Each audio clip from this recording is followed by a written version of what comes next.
76 tahun yang lalu, pukul 10 pagi, ribuan massa mendadak senyap. Terdengarlah suara lantang Bung Karno memproklamasikan kemerdekaan Republik Indonesia. Tepat saat ini, jam 10 pagi, komunitas simposium hadir untuk memperingati, menyambut kemerdekaan negara Republik Indonesia yang ke-76. Ya, selamat Hari Merdeka Indonesia tercinta. Assalamualaikum warahmatullahi wabarakatuh. Salam sehat dan salam sejahtera bagi kita semuanya.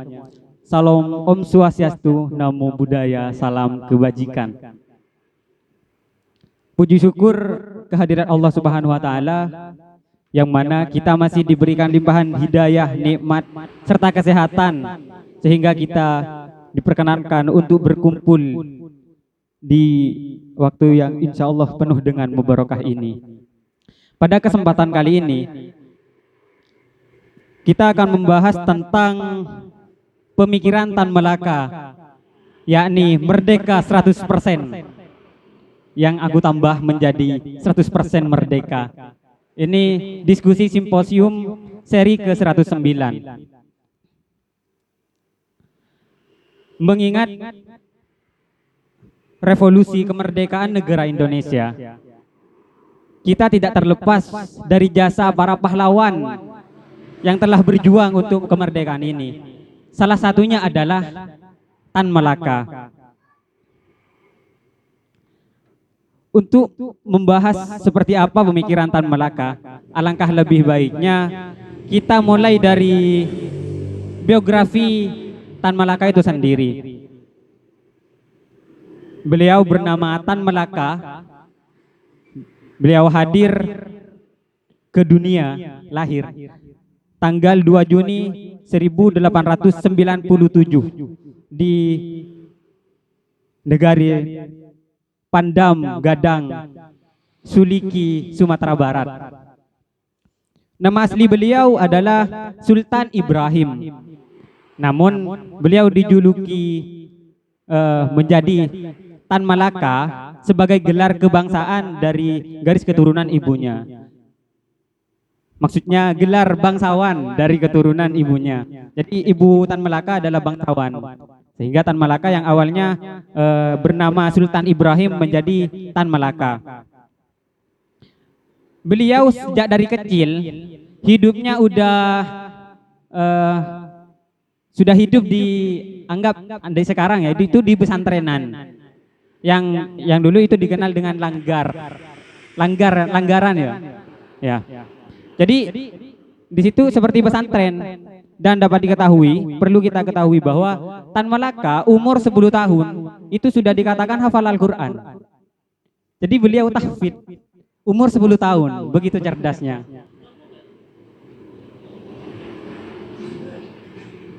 Selain itu di langgar tersebut juga diajarkan pencak silat.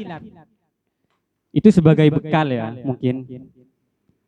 Jadi sejak dini Tan Malaka memang sudah super power. Dari kejeniusan dia tingkat tinggi, umur 10 tahun udah hafal Al-Quran, dari ketahanan tubuh perisai diri ya, penjagaan dirinya dia bergeluti pencak silat. Nah, setelah itu pada tahun 1908 beliau sekolah di Kweksklok for the Kok, Belanda. Di sana dia mengenyam pendidikan di Belanda, dan setelah lulus karena dia keturunan bangsawan, dia sama ibunya dianugerahi gelar datu. Tapi dia nggak mau. Katanya dia nggak mau gelar-gelaran kan gitu. Tan Malaka aja. Nah, saat itu juga jika dia tidak mau diberi gelar datu, maka dia akan dinikahkan Dan inilah ketakutan Tan Malaka dinikahkan dini. Karena menurut beliau, dia nggak mau menikah dulu, nggak mau memikirkan asmara dulu sebelum cita-citanya untuk memerdekakan Republik Indonesia itu tercapai. Sehingga dia daripada memilih untuk dinikahkan, ya dia menerima gelar Datu itu. Sehingga namanya adalah Datu Sultan Malaka, yang biasa kita sebut dengan Tan Malaka.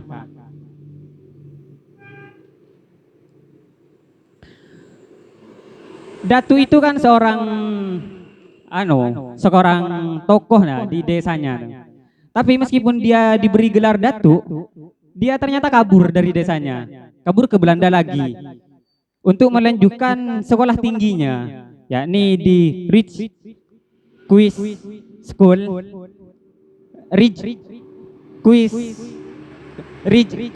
lah, gitulah, di Haarlem, Belanda ya.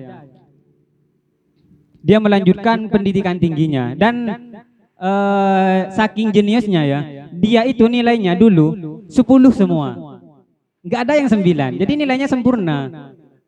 Tapi ya dia dikenal sebagai murid yang nakal, suka menentang, karena memang dia suka kebebasan mungkin ya, dari kejeniusannya itu. Nah, setelah ke Belanda yang kedua kalinya, Tan Malaka mulai mengenal dan menggeluti tentang politik dan revolusi. Terlebih lagi saat itu, pada tahun 1917 terjadi revolusi Oktober di Rusia tuh.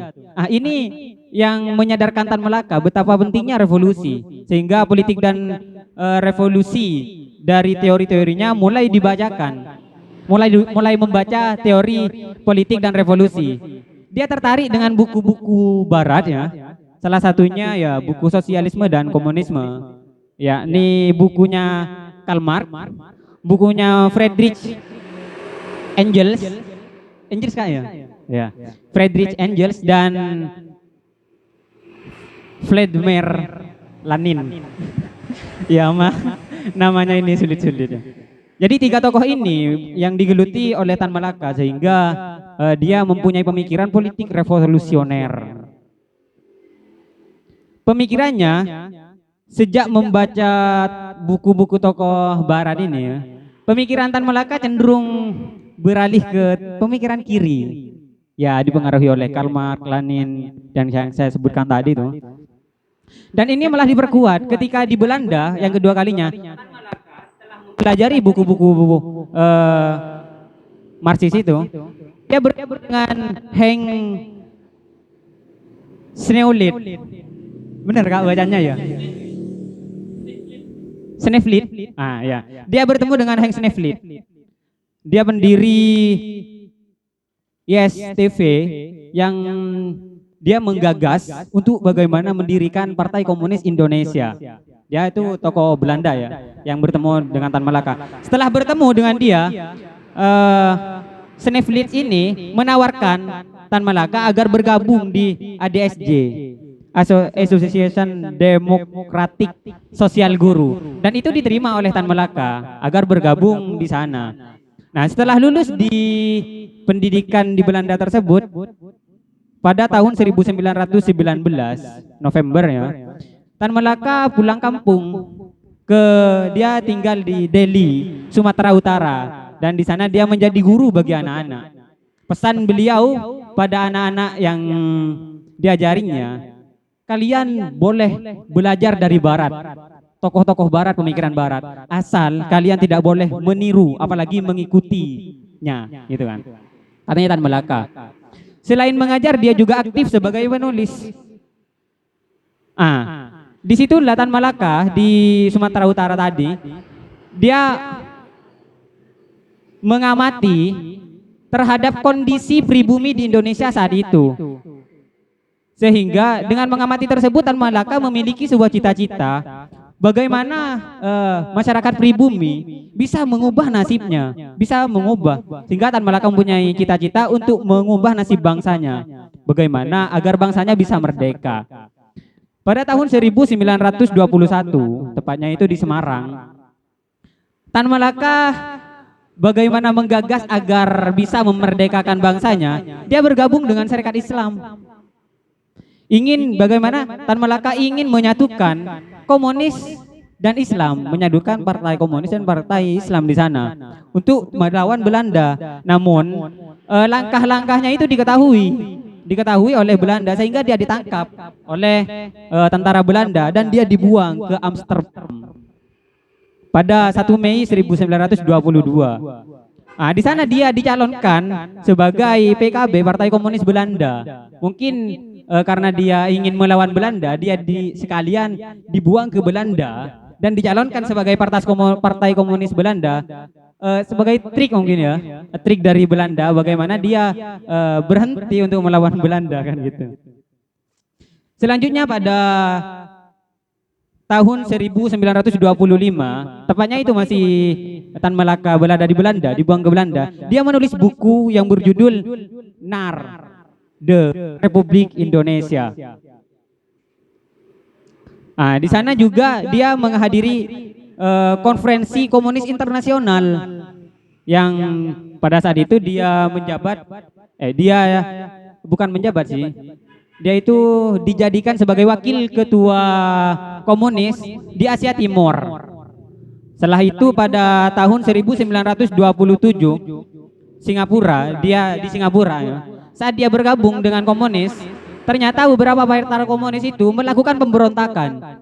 Dan saat itu Tan Malaka tidak setuju, dia kecewa kenapa melakukan pemberontakan sekarang. Padahal menurut Tan Malaka masyarakat kita, penganut kita masih sedikit, masih akan kewalahan ketika melawan penjajah sekutu saat itu. Jadi jadi Tan Malaka menerbitkan buku aksi massa. Jadi buku aksi massa ini sebagai teguran ya bagi yang melakukan pemberontakan itu. Kenapa kok kalian melakukan pemberontakan sekarang? Nih buku aksi massa, ini pedoman kalian jika ingin melakukan pemberontakan kan gitu. Jadi diberi modul tuh sama Tan Malaka yang berjudul bukunya Aksi Massa. Setelah itu Tan Malaka pergi ke Thailand dan di sana Tan Malaka mendirikan Partai Republik Indonesia. Ya. Perlu kita ketahui ya, pada tahun 1925 itu ketika dia di Belanda, dia menerbitkan buku Republik Indonesia. Dia dikatakan sebagai Bapak Republik Indonesia karena dia pertama yang menggagas tentang negara Republik di Indonesia jauh sebelum Soekarno dan Hatta ya, merumuskan kemerdekaan. Tan Malaka sudah berpikiran bagaimana membentuk Republik di Indonesia. Namun masyarakat mengatakan bahwa Tan Malaka itu hanya berhayal, kita masih tersiksa, bagaimana kita mau menciptakan Republik Indonesia yang merdeka. Tapi Tan Malaka tidak gugur dengan ocehan-ocehan itu. Tan Malaka tetap bersikukuh untuk bagaimana memperjuangkan kemerdekaan Indonesia. Tepat itu di Thailand, mendirikan Partai Republik Indonesia di kota Bangkok. Jadi dia mulai mendirikan Partai Republik Indonesia yang digagasnya itu di Thailand ya, di kota Bangkok. Habis itu pada tahun 1942 Tan Malaka kembali ke Indonesia. Ya, melalui lewat Medan, selanjutnya ke Padang, selanjutnya ke Lampung dan selanjutnya ke Jakarta. Pada Juli 1942, tepatnya di Rawajati. Nah, di sana Tan Malaka menerbitkan buku terbarunya lagi yang berjudul Madilog dan Asila ya. Setelah itu dia ke Banten menjadi juru tulis ya. Dia kan juga pandai di jurnalistik. Dia di Banten menjadi juru tulis. Dan tepat di Baya suatu hari Tan Malaka itu bergabung dengan masyarakat yang menjadi buruh saat itu. Apa itu? Romusa ya? Ya, saat itu. Kebetulan tepat pada hari itu juga Soekarno datang. Nah, ini Tan Malaka sangat senang bisa bertemu dengan Soekarno karena Tan Malaka tahu bahwa yang ingin memerdekakan Indonesia itu salah satunya ya Soekarno. Nah, ini merupakan kesenangan bagi Tan Malaka bisa bertemu sehingga bisa berjuang bersama. Akan tetapi ternyata di sana Soekarno itu berpidato ya. Bagaimana pidato Soekarno? itu menyuruh agar masyarakat lebih giat untuk melakukan kegiatannya, Romosa itu. Menurut Soekarno ya kita harus giat, kita nggak boleh ngeluh. Meskipun ini berat, kita harus tetap melakukannya karena ini sebagai jasa bagi negara sekutu di Indonesia. Karena inginnya Soekarno itu kita inginnya Soekarno ya, kita itu merdeka. Tapi sebelum kita merdeka, dengan cara merdeka agar kita dimerdekakan, Soekarno ingin bekerja sama, membangun jasa terhadap kolonial Jepang saat itu ya. Soekarno ingin kerjasama, dia ingin masyarakat dikenal jasanya oleh Jepang. Makanya Soekarno menyuruh masyarakat itu untuk bekerja keraslah dalam membangun jasa ini. Nanti kita harapkan bahwa kita dianugerahi kemerdekaan oleh negara penjajah yang saat itu menjajah Indonesia. Selanjutnya pada saat itu Tan Malaka nggak setuju saat pidato Soekarno. Tan Malaka menjawab bahwa dia nggak setuju dengan konsepnya. Menurut Tan Malaka kita harus merdeka 100%. 100% merdeka ya. Katanya ketika kita masih bekerja sama dengan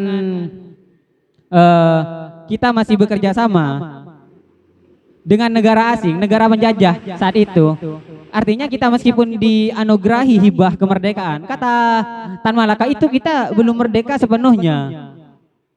Karena menurut Tan Malaka pemberian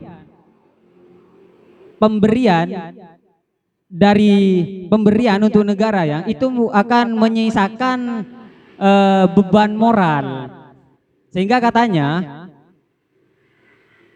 dengan pemberian itu, dengan beban moral itu, maka kita tidak merdeka 100%. Ya, konsep pemikiran 100%-nya mungkin dilanjutkan nanti ya. Sekarang biodatanya dulu, biografinya dulu.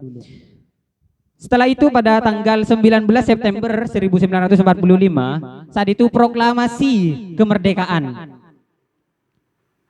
Soekarno membacakan proklamasi kemerdekaan.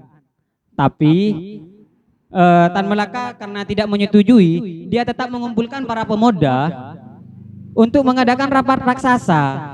Karena Tan Malaka kecewa pada Soekarno yang tetap memilih jalan diplomasi, sedangkan dia memilih berjuang untuk melawan sekutu ya, berjuang sepenuhnya untuk melawan sekutu, sehingga kita bisa kemenangan itu membuahkan hasil merdeka 100% ketimbang kita diplomasi. Jadi Tan Malaka itu tidak setuju dengan politik diplomasi yang dilakukan oleh Soekarno untuk kemerdekaan. Nah, pada 1 Januari 1946 ada Kongres Persatuan Perjuangan. Tan Malaka mengadakan Kongres Persatuan Perjuangan untuk bagaimana mengambil alih daerah yang masih dijajah oleh tentara sekutu.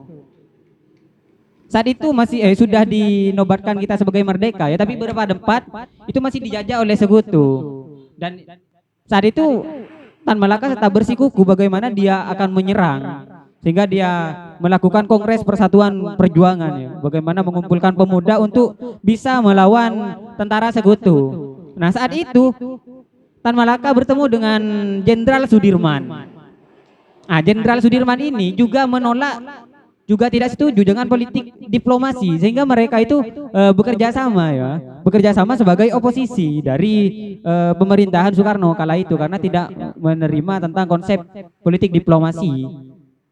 Nah, dengan oposisinya ini, mereka berdua menjadi di penjara karena dikatakan sebuah perlawanan terhadap pemerintah saat itu. Dia di penjara.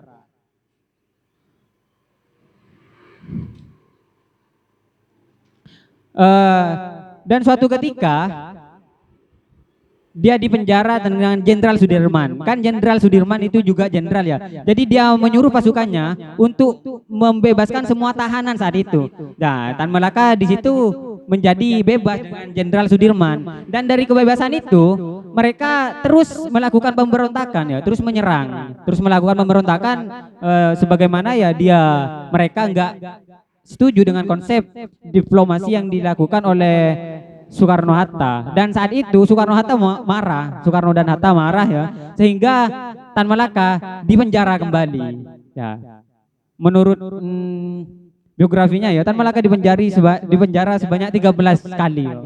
Sehingga saat dibebaskan tadi dan dipenjara kembali, dia dipindah ke Magelang pada tahun 1948, dan disitulah Tan Malaka menerbitkan buku dari penjara ke penjara, karena mungkin pengalamannya ya untuk di penjara, sehingga menerbitkan buku dari penjara ke penjara. Dan saat itulah pada 1948 juga, ketika menerbitkan bukunya itu, dia bebas dari penjara, dibebaskan dari penjaranya. Nah, tepat pada tanggal 7 November 1948, Tan Malaka bertemu dengan Soekarno. Dan saat itu Tan Malaka mendirikan Partai Morba. Dan saat itu Tan Malaka ditangkap kembali karena dirasa ya, saat itu mendirikan Partai Morba di Desa Selo Panggung, Kediri. Di sana Tan Malaka yang menerbitkan buku Gerpole. Dia juga berperan bagaimana memperjuangkan bangsa negara Indonesia dengan konsep gerilya politik ekonomi Gerpole. Namun saat itu pergerakannya membuat loyalis pemerintah Soekarno saat itu menjadi ketakutan.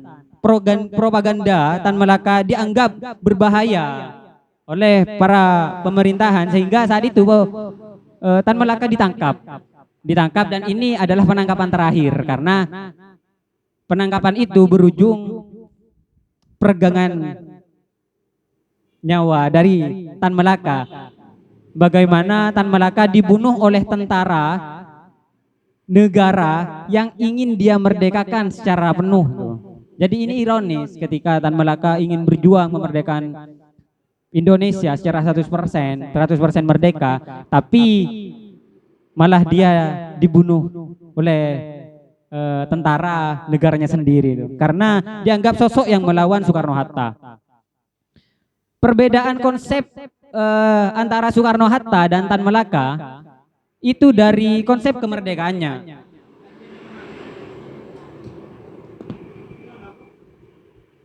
Bagaimana saat itu ya, konsep yang diberikan oleh Soekarno adalah negara persemakmuran. Bagaimana kita menurut Soekarno ya, kita merdeka dengan tahap-tahap seperti ini. Yang pertama ya, kita merembuk, kita menjadi negara persekutuan, negara persemakmuran, kita berembuk dengan negara penjajah saat itu. Kita akan memberikan jasa, kita akan memberikan yang terbaik, berjuang yang terbaik saat Romosa saat itu ya. Agar kenapa? Agar pemerintah Jepang saat itu mempunyai apa? Saat kita berjasa, mempunyai hutang budi ya. Mempunyai hutang budi pada masyarakat Indonesia, sehingga harapannya dari Soekarno, kita bisa dihibahkan kemerdekaan. Jadi katanya kita ya dihibahkan kemerdekaan. Namun konsep 100% merdeka yang digagas oleh Tan Malaka, dia enggak setuju, dia lain pemikiran dengan Soekarno. Menurut Tan Malaka, kita untuk merdeka enggak harus melakukan perserikatan, enggak harus melakukan kerjasama, tidak harus berunding terlebih dahulu. Ya, menurut Tan Malaka, tuan rumah tak akan berunding dengan maling yang menjarah rumahnya, kan seperti itu. Jadi menurut Tan Malaka, merdeka 100% itu kita harus menang, kita harus bersatu, kita harus menang. Nah, dengan kemenangan itu kita akan merdeka dengan sendirinya. Dan dengan kemerdekaan itu, katanya Tan Malaka, masyarakat akan berjuang dengan sepenuhnya untuk bagaimana mempertahankan kemerdekaan yang telah dimenangkan. Seperti itu konsep 100% merdeka yang diajukan oleh Tan Malaka.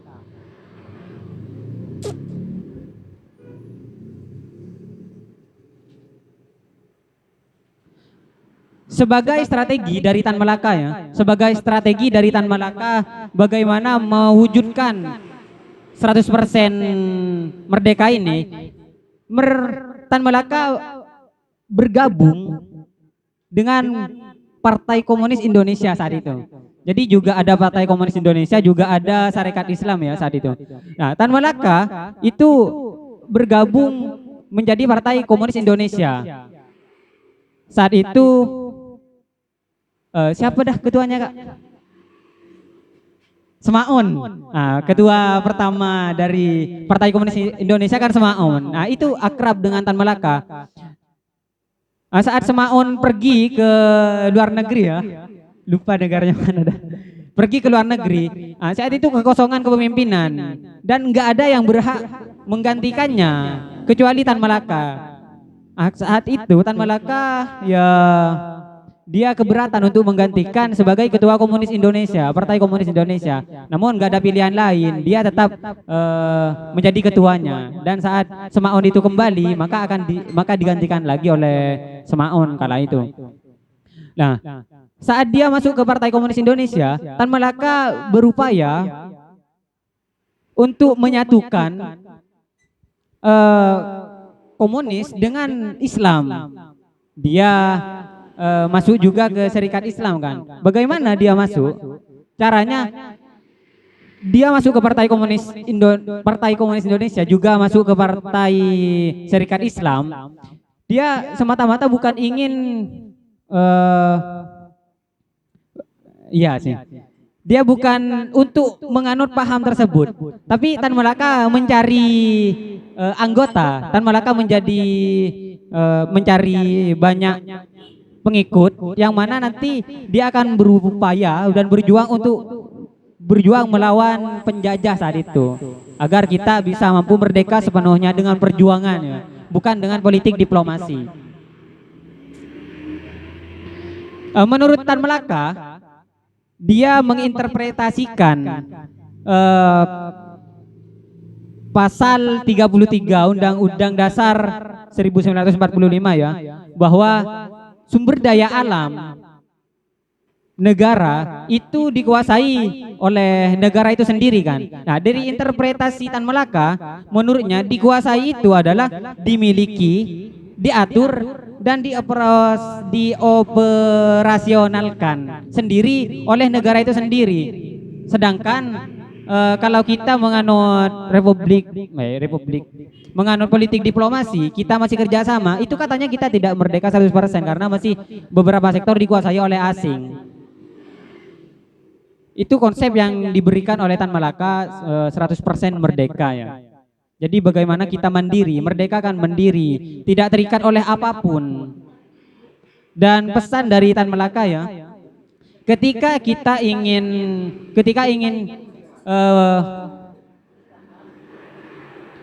memerdekakan negara, kita harus bersedia untuk tidak merdeka secara individu. Karena Tan Malaka dikenal dengan keikhlasannya. Bagaimana Tan Malaka? Saat itu pada saat Soekarno menjadi pemerintahan, Tan Malaka ditawarkan agar Tan Malaka menjadi Menteri Sekretariatan, tapi dia nggak mau. Dia nggak mau karena dia ya ingin merdeka sepenuhnya, ya nggak ingin imbalan material atau kedudukan. Ini sangat bagus sekali ya Tan Malaka ini. Mungkin segitu dulu ya, kita lanjut dengan diskusi biar nggak terkesan monoton. Daripada ausdien, kita diskusi lepas.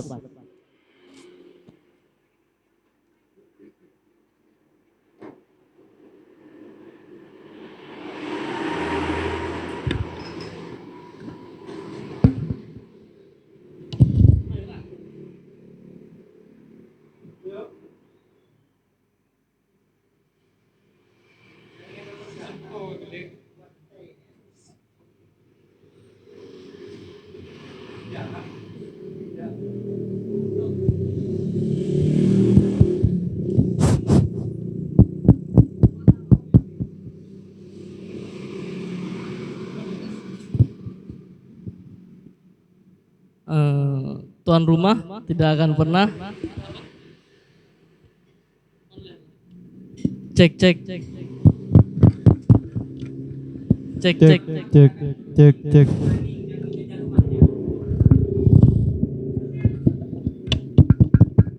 cek. Running. Cek.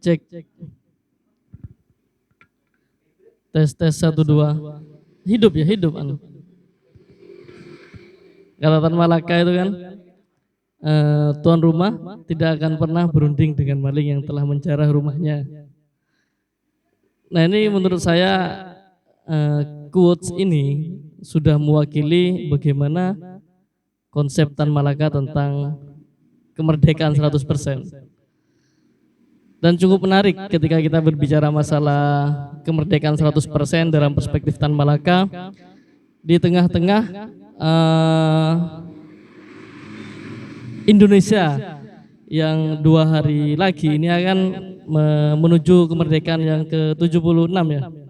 Jadi menarik berbicara masalah merdeka 100% dalam perspektif Tan Malaka di tengah kita akan menghadapi kemerdekaan kita yang ke-76. Jadi kalau kita ingin kembali pada pemikiran Tan Malaka yang merdeka 100%, sebenarnya pertanyaan menarik itu kan tentang apakah Indonesia hari ini sudah merdeka 100%? Nah, itu yang ingin saya pertanyakan kepada pemantik dan teman-teman sekalian. Saya ingin tahu dari perspektif masing-masing, mungkin berbeda, dan itu akan menarik kalau kita bahas. Menariknya di situ kita relevansikan antara pemikiran merdeka 100% Tan Malaka dengan Indonesia sejauh ini tentang kemerdekaannya sudah 76. Itu cukup menarik dan sekaligus menjadi refleksi kita dalam menghadapi kemerdekaan yang ke-76 ini. Ya, saya langsung menanggapi ya. Nanti ya teman-teman juga menanggapi. Pertanyaannya sangat menarik. Apakah konsep 100% Tan Malaka sudah relevan dengan keadaan Indonesia kita saat ini yang umurnya sudah 76 ya? Ini kebetulan, ini sebagai jawaban ya. Kenapa saya menuliskan merdeka 100% dan 100% merdeka? Jadi merdeka 100% itu konsepnya bagaimana kita dulu ya. Kita dulu merdeka dengan perjuangan kita sendiri tanpa ada intervensi lagi dari pihak manapun. Ya khususnya itu saat saat penjajahan ya. 100% merdeka saya relevansikan untuk sekarang. Tadi malam ya saya baca berita, referensi dan lain-lain ya, bahwa dari segi ekonomi kita semakin tahun semakin tua semakin banyak hutangnya, dan tingkat kemiskinan pun juga semakin bertambah di Indonesia. Ini kan yang menyebabkan iyalah. Semakin tahun semakin banyak hutangnya juga. Ya, ini negara, jangan sampai ikut manusia ya. Semakin tahun semakin tua, semakin banyak hutangnya karena disebabkan oleh tingkat kemiskinan semakin tinggi. Bahkan juga di beberapa sektor masih banyak kekayaan alam yang dikuasai oleh asing. Dan itu menurut saya sangat enggak relevan ketika ya beberapa sektor kan katanya Tan Malaka itu SDA dari negara itu semuanya harus dikuasai oleh negara, baik dari produksinya, baik operasionalnya dan diaturnya. Ketika masih diatur atau dimiliki, kalau meskipun dia dimiliki oleh Indonesia, tapi masih diatur oleh negara asing atau masih dioperasionalisasikan oleh negara asing, itu katanya ya kita melanggar undang-undang, Undang-Undang 1945 pasal 33. Kita harus merdeka. Begitupun bukan hanya dalam konsep perekonomian, dari konsep hukum tidak dapat kita pungkiri ya, apa karena ini kedunguan saya ya. Tapi saya menafsirkan bahwa beberapa hukum, beberapa pasal yang terbaru diterbitkan itu banyak yang memberikan peluang pada asing agar bisa masuk ke negara kita. Banyak pasal-pasal yang memihak terhadap asing. Nah, itu sebuah ironis ketika kita semakin tua kemerdekaannya, tapi kita semakin menciptakan peluang agar bagaimana pihak asing itu juga mengelola sumber daya kita. Menurut saya ya untuk direlevansikan sekarang 100% merdeka, ya Indonesia masih belum. Apa jangan-jangan masih menunggu umur 100 ya? Saat Indonesia emas, saat bonus demografi itu mungkin menunggu 2045.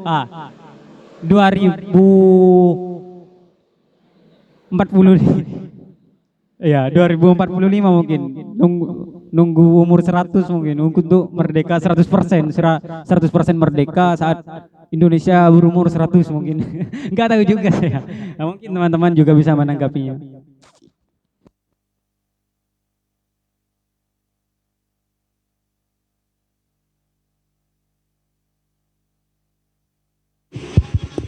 Cek.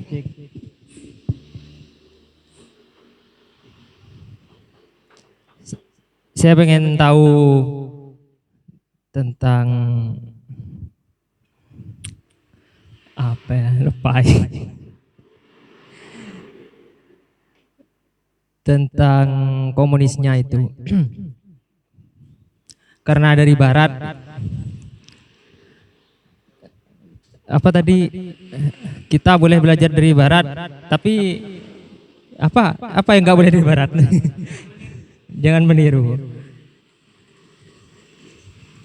Apa bedanya ketika Tan Malaka bergabung dengan komunis? Itu kan sama aja dengan meniru.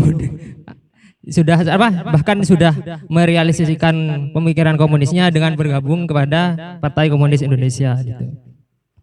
Kemudian mungkin hubungannya juga dengan 100% merdeka 100%. Apakah juga ada konsep secara teknis bentuk negaranya gitu, atau mungkin juga bakalan seperti apa versi negara Indonesia, ini negara Indonesia versinya Tan Malaka, kan itu kan juga berseberangan dengan Soekarno kan gitu, metodenya berseberangan dengan Soekarno. Kemudian apakah juga ya mungkin apakah 100% merdeka kemudian dengan sistem komunis yang dipahami Tan Malaka itu gitu, atau dengan bentuk negara yang seperti apa, mungkin ada yang lain. Ya gitu aja.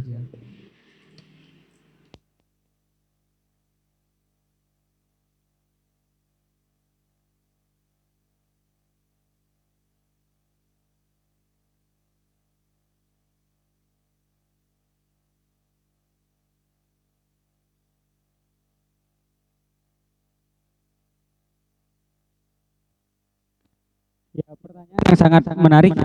Yang pertama kan Tan Malaka mengatakan kepada murid-muridnya bahwa kita boleh belajar dari teori-teori dan pemahaman-pemahaman barat ya.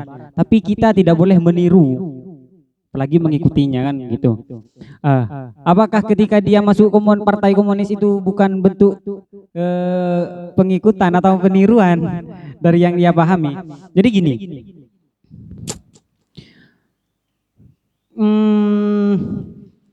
Kita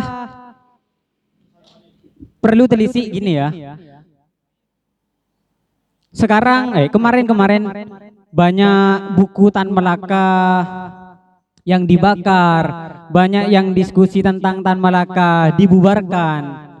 Katanya karena Tan Malaka Partai Komunis, juga ada yang mengatakan bahwa dia kan Tan Malaka kan komunis, kenapa kok dijadikan pahlawan nasional kan gitu ya. Nah, jadi kita perlu kembali ya. Saya katakan itu yang mengatakan seperti itu, pemahaman sejarahnya kurang lengkap. Anggap biasa andai membaca buku, dia cuma membaca tebal-tebalnya saja tuh, yang huruf kapital gitu, Tan Malaka komunis itu. Atau Tan Malaka apalah. Jadi di pikiran masyarakat bahwa komunis itu udah Partai Komunis Indonesia, itu komunis udah tentu PKI, dan PKI adalah pemberontakan, dan Tan Malaka merupakan penganut komunis. Jadi Tan Malaka melakukan pemberontakan sebagai pengkhianat bangsa. Kan itu logikanya dari masyarakat kita ya, tidak bisa dibungkiri.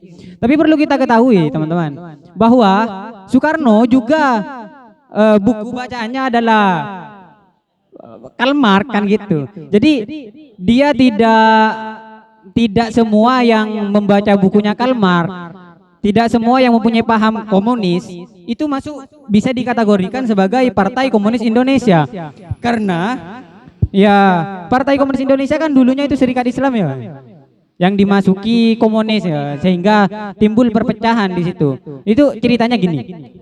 Saat Tan Malaka ingin menggabungkan Islam dengan komunis oleh tentara sekutu, itu dihasut kepada masyarakat yang di situ merupakan kelompok syariat Islam. Katanya ya, kamu di sini di dunia udah diperas, kamu udah tidak menemukan kebahagiaan di dunia. Dan ketika komunis masuk ke Islam, dia akan memecah belah tentang keislaman. Dia tidak akan mementingkan ketuhanan lagi, karena dia udah pahamnya komunis. Katanya tentara kan. Jadi udah di dunia kamu sengsara, di akhirat kamu masuk neraka. Apakah kamu mau?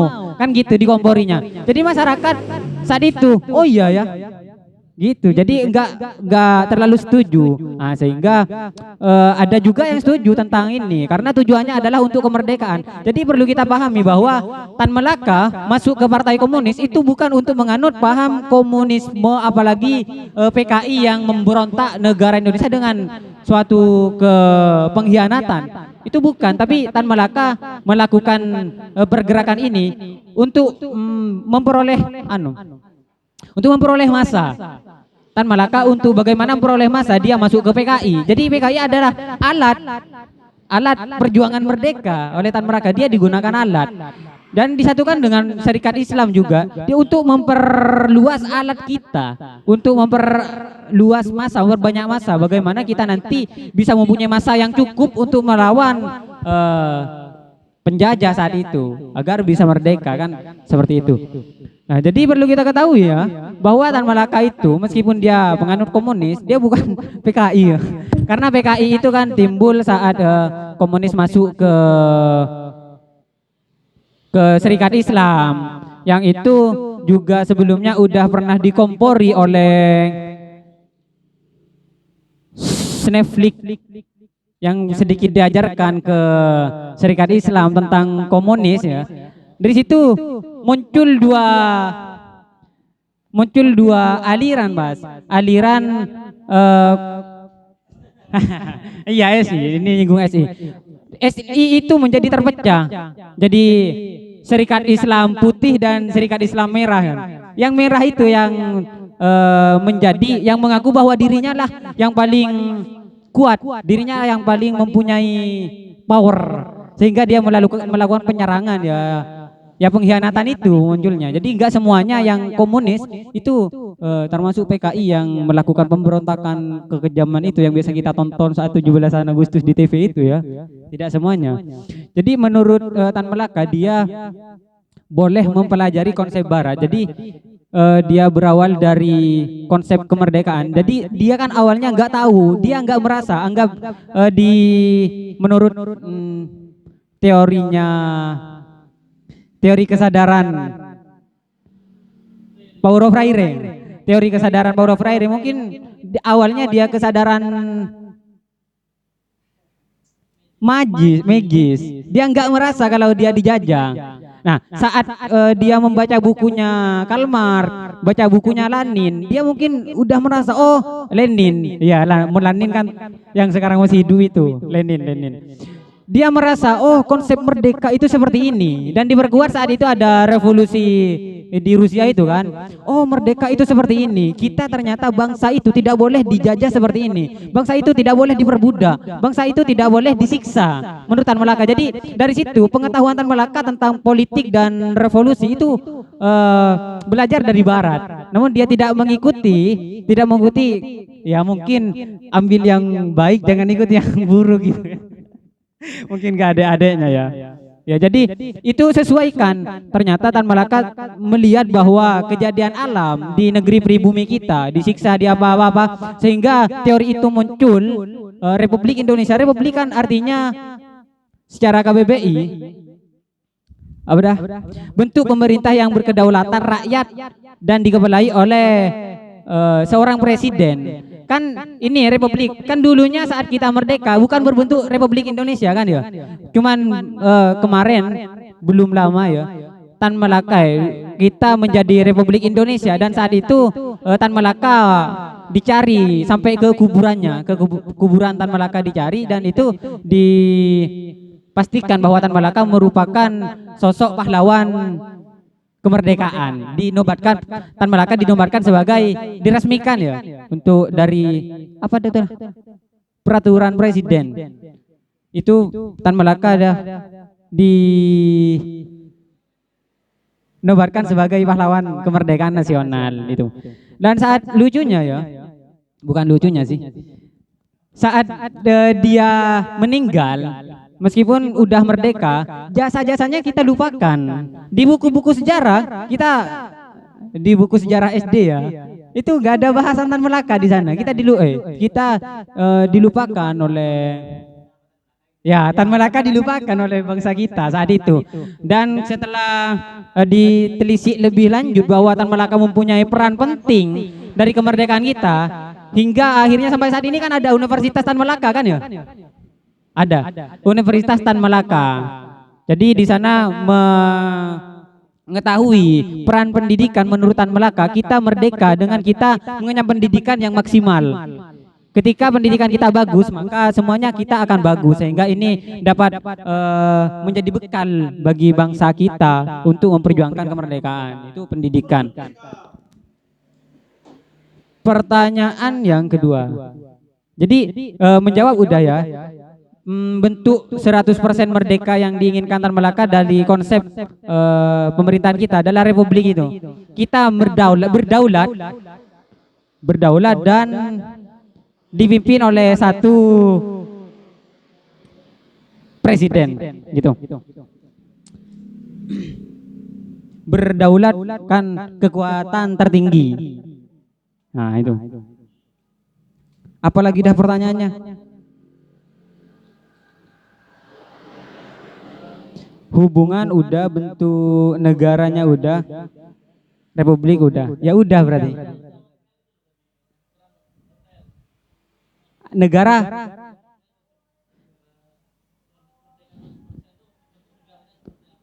republik. Awalnya kan saat kita dulu dibacakan proklamasi kita merdeka kan belum berbentuk republik saat itu, Kak. Ah iya, negara persemakmuran ya, serikat kan ya. Masih ada intervensi dari negara yang lain. Yang baru beberapa saat kita merdeka kan, beberapa tahun saat kita merdeka, Indonesia berubah menjadi republik. Ini konsep dari Tan Malaka di buku Narde Republik Indonesia itu. Itu konsep merdeka yang ditawarkan oleh Tan Malaka gitu. Ya, itu.